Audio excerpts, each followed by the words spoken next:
Namaskar. I'm grateful to all of you who have joined today to pay homage to Mahatma Gandhi on the 77th Martyr's Day, when he sacrificed his life for the cause of peace, brotherhood, and harmony on January 30th, 1948. It was unfortunate that an enduring symbol of nonviolence fell victim to violence. I thank the Indian Mission for hosting this tribute to honor Mahatma Gandhi and reflect on his profound thoughts and enduring legacy. It is always an emotional moment to remember Mahatma Gandhi on the day of his martyrdom. He was an apostle of universal peace. He is one of the most celebrated figures in the world. His philosophy of satyagraha and unwavering commitment to peace and justice continue to inspire individuals, movements, and nations across the globe. As we commemorate Martyrs' Day on January 30th, 2025, it is essential to explore the international perspective on Mahatma Gandhi and the profound influence he has had on humanity. Gandhiji's principles of nonviolence and civil disobedience have resonated far beyond India's borders. Leaders of global significance have drawn upon Gandhiji's teachings in their struggles for freedom and equality. Even after more than 7 decades have gone by since Mahatma Gandhi's passing, his relevance is as profound as ever, resonating across the globe. He stands as a beacon of not only political democracy, but also of economic and spiritual democracy, principles that hold deep relevance in today's world. In an era increasingly defined by polarization and violence, Gandhiji's teachings offer timeless wisdom. His concept of Sarvodaya, the welfare of all, provides a powerful framework for tackling pressing global challenges such as poverty, inequality, and environmental degradation. Mahatma Gandhi's advocacy for sustainable living in harmony with nature and self reliance resonates with modern efforts to conserve the environment and adopt green technologies, making his vision as vital today as it was during his. Furthermore, Mahatma Gandhi's insistence on dialogue and understanding as a tool for conflict resolution has profoundly influenced modern peace building efforts. As we reflect on his life and contributions, it is crucial to recognize the enduring relevance of his messages for future generations. His belief in the power of individual action to drive societal change resonates strongly with today's youth who are mobilizing around critical issues such as climate action, gender equality, and social justice. In academic institutions, Mahatma Gandhi's ideas are studied as part of disciplines such as political science, philosophy, and peace studies. Universities and research centers around the world and continue to explore the relevance of his principles in addressing modern challenges. Mahatma Gandhi's emphasis on moral courage and ethical leadership serves as an inspiring guide for young leaders striving to create a more equitable and peaceful world. In an increasingly interconnected yet divided global community, his vision of universal brotherhood and compassion provides a roadmap for building bridges across cultures and nations. His legacy reminds us that true strength lies not in the use of force, but in the courage to uphold truth and justice, even in the face of adversities. Today, in the world, the emphasis is on human dignity and upholding the values of natural justice. There would be no better tribute to Mahatma Gandhi than to rededicate us towards the cause of peace, nonviolence, and mutual tolerance. Arnold Toynbee, the English historian, philosopher of history, and author of numerous books, famously said, and I quote, Mahatma Gandhi was the first person in human history to lift the ethic of love of Jesus Christ above mere interaction between individuals and make it into a powerful and effective social force on a large scale. If humanity is to progress, Gandhi is inescapable. Unquote. Gandhi showed the world that the love of one's people need not be inconsistent with the love of humanity. He strove to free the downtrodden from the shackles of injustice, slavery, and deprivation. But he was also obsessed with the future of the human race. He said, and I quote, "There is no hope for the aching world except through the narrow and straight path of nonviolence." He wrote, "Millions like me may fail to prove the truth in their own lives.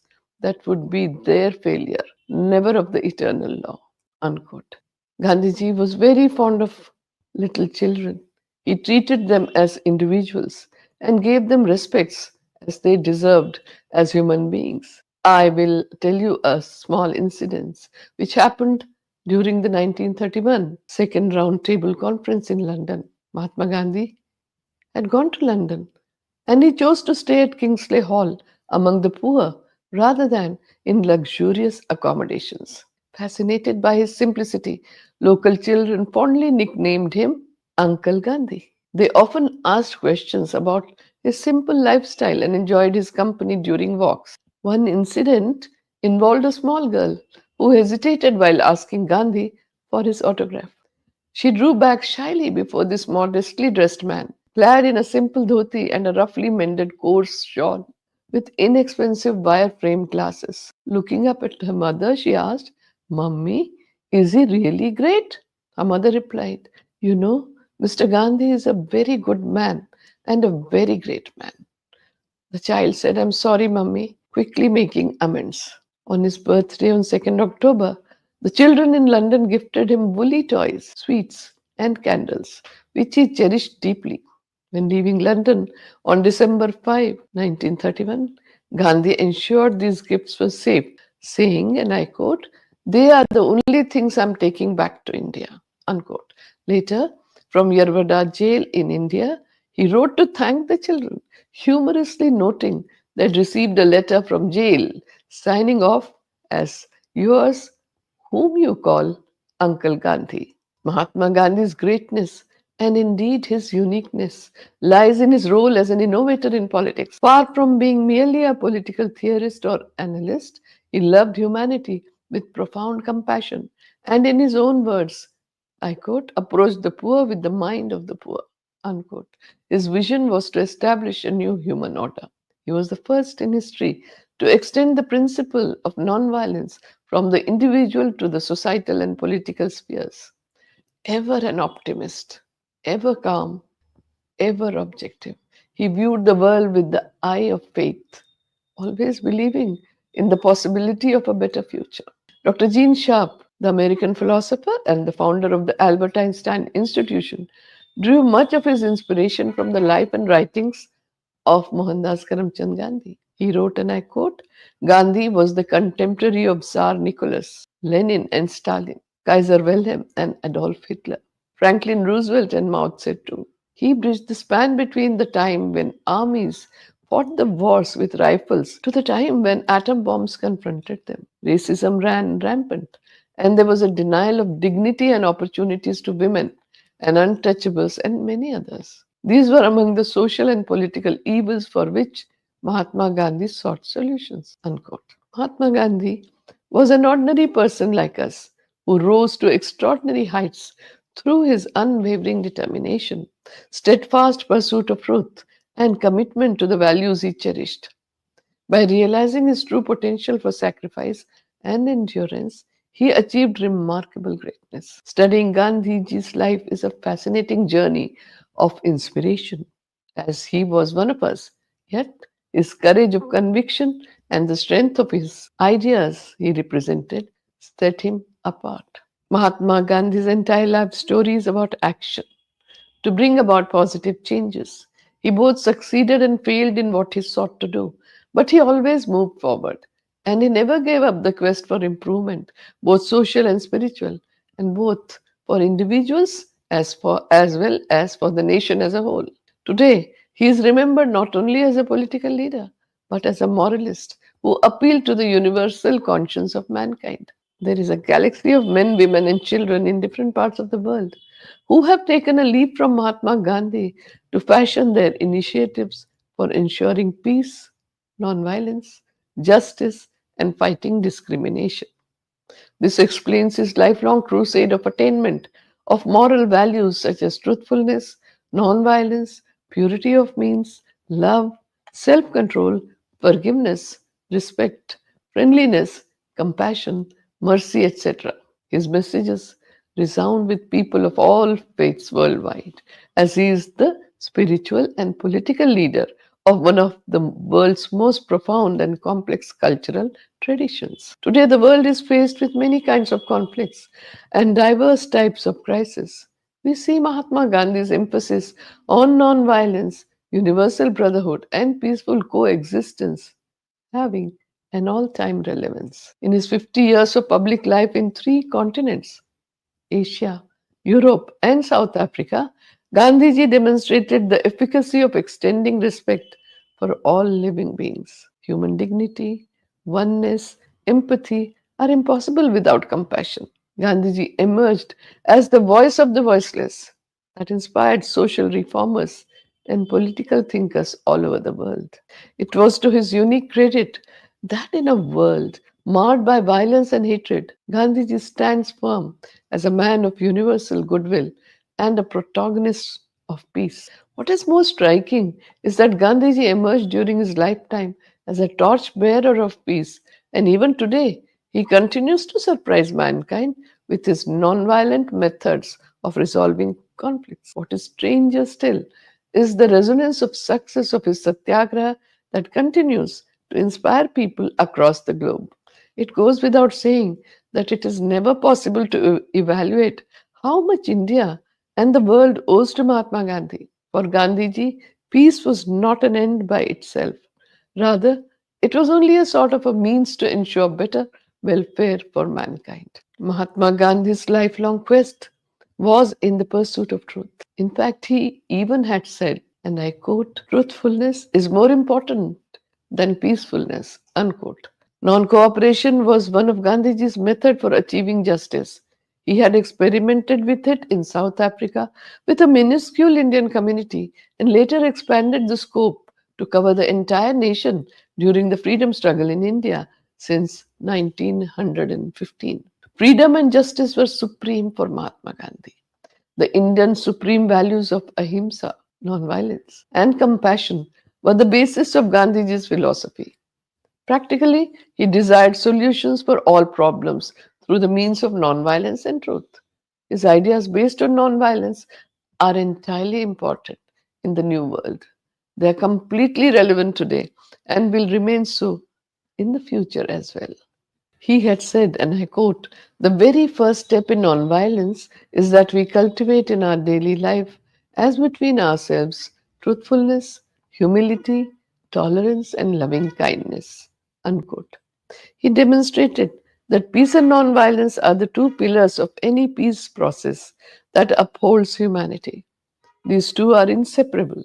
He said that for bringing full solutions to the means, cut 7.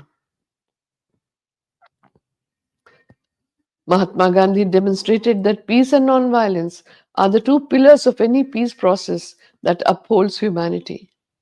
These two are inseparable. He said that for bringing full solution, the means must be nonviolent action or protest to settle a dispute through satyagraha. Mahatma Gandhi was always touched by the pain of others. This ability to feel the pain of others led him to karuna or compassion. Compassion, coupled with daya or pity, led to the spirit of service or seva. Gandhiji's first and foremost inner calling was to alleviate the suffering of others. The greatest degree of inner tranquility came to Gandhiji from the development of love and compassion, non attachment and non possession. The more we care for the happiness of others, the greater our own sense of well being becomes. Cultivating a close, warm hearted feeling for others automatically puts the mind at ease. This helps remove whatever fears or insecurities we may have and gives us the strength to cope with any obstacles we encounter. It is the ultimate source of success in life. Gandhiji's example demonstrates that if we live in this world, we are bound to encounter challenges and problems. Even during any difficult circumstance, Gandhiji did not lose hope and become discouraged. He faced the challenges with the understanding that it was not just him who was undergoing difficulties, but everyone was undergoing suffering. This realistic perspective increased his determination and capacity to overcome troubles. Armed with this attitude, for him, each new obstacle became yet another valuable opportunity to improve and overcome challenges. Gandhiji rose beyond his personal sorrows and joys and shared the happiness and sorrows of people. He became more compassionate and developed both genuine sympathy for others' suffering and the will to help remove their pain. As a result, his serenity and inner strength increased, as did the resolve. He used to remain positive under all circumstances, and that was his main trait. He had faced many challenges in his life. The techniques he crafted, like Satyagraha and Sarvodaya, and the strategies he followed in his public life give us insights into how spirituality can be applied to improve human conditions in today's world. The applications are not India specific, but are universal.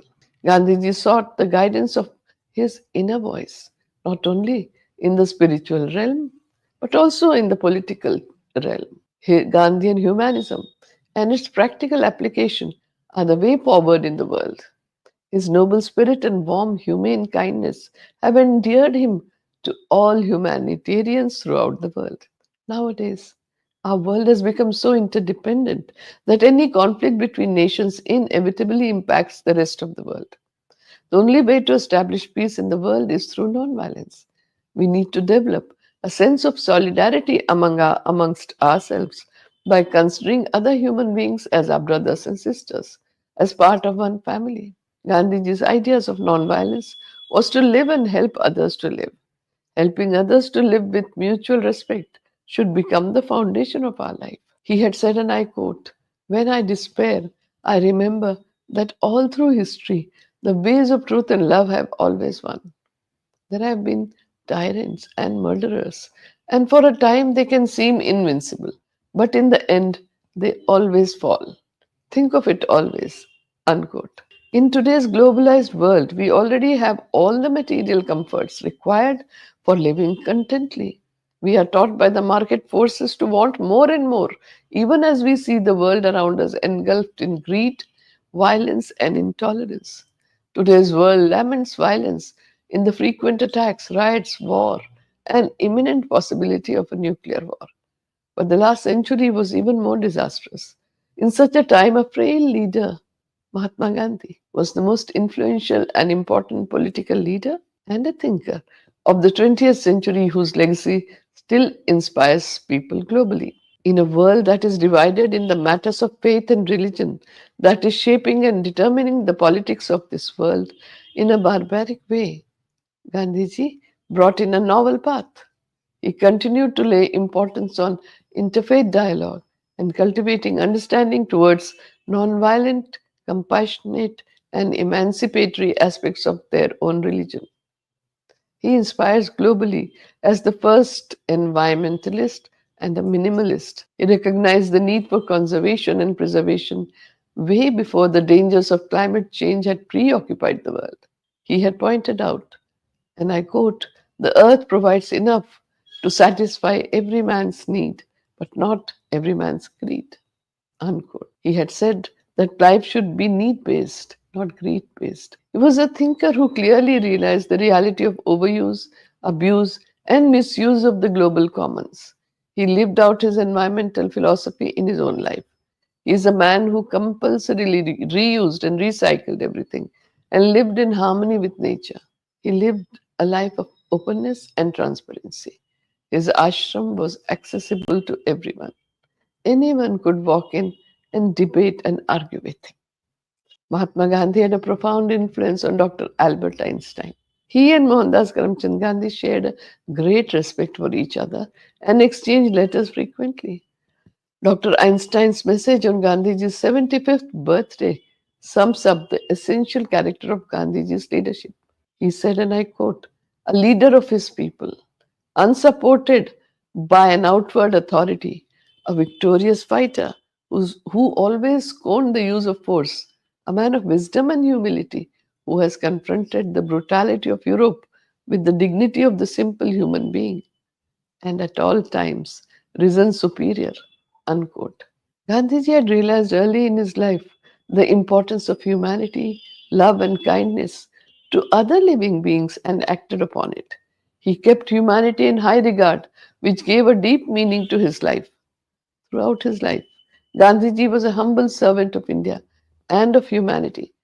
And he said, and I quote, I believe in absolute oneness of God and therefore also of humanity. What though we have many bodies? We have but one soul. The rays of the sun are many through refraction, but they have the same source. It comprehends the whole of humanity. Its realization would thus mean the establishment of the kingdom of heaven on earth. Unquote. He gave his last interview to Margaret Burke White, an American photographer, in the early afternoon on 30th January 1948, and it was to be his last message of compassion to mankind, in which he told her that nonviolence is the greatest force at the disposal of mankind. It is mightier than the mightiest weapons of destruction devised by the ingenuity of man. Gandhiji had further said, I do not believe in shortcuts which involve violence. However much I sympathize with and admire worthy motives, I am an uncompromising opponent of violent methods, even to serve the noblest causes. There is therefore really no meeting ground between the school of violence and myself. Unquote. The heart that bled at the sight of the misery of others was bled to death on 30th January 1948, with the three death dealing slugs buried deep in it. India lost her soul, but her spirit lives, and that spirit will continue to live among us as it carries in its chapters the mild but unassailable truth that peace is a positive force and that it can still move the human race away from darkness towards light. Mahatma Gandhi had declared, and I quote, am I going to be silenced after my death? I will proclaim my faith even in death and speak from the grave. Unquote. What was this faith that he wanted to proclaim from the grave? It was faith in truth, that was God. It was faith in the goodness of all, as all are capable of truth. It was faith in the goodness of mankind. It was faith that despite the falls and upheavals, humanity would move towards goodness. Because truth, that is God, is only interested in the welfare of its creation. I once again take this opportunity to thank the Indian Mission for remembering Mahatma Gandhi on this Martyr's Day. My special thanks are to all of you who have joined me online. Namaskar.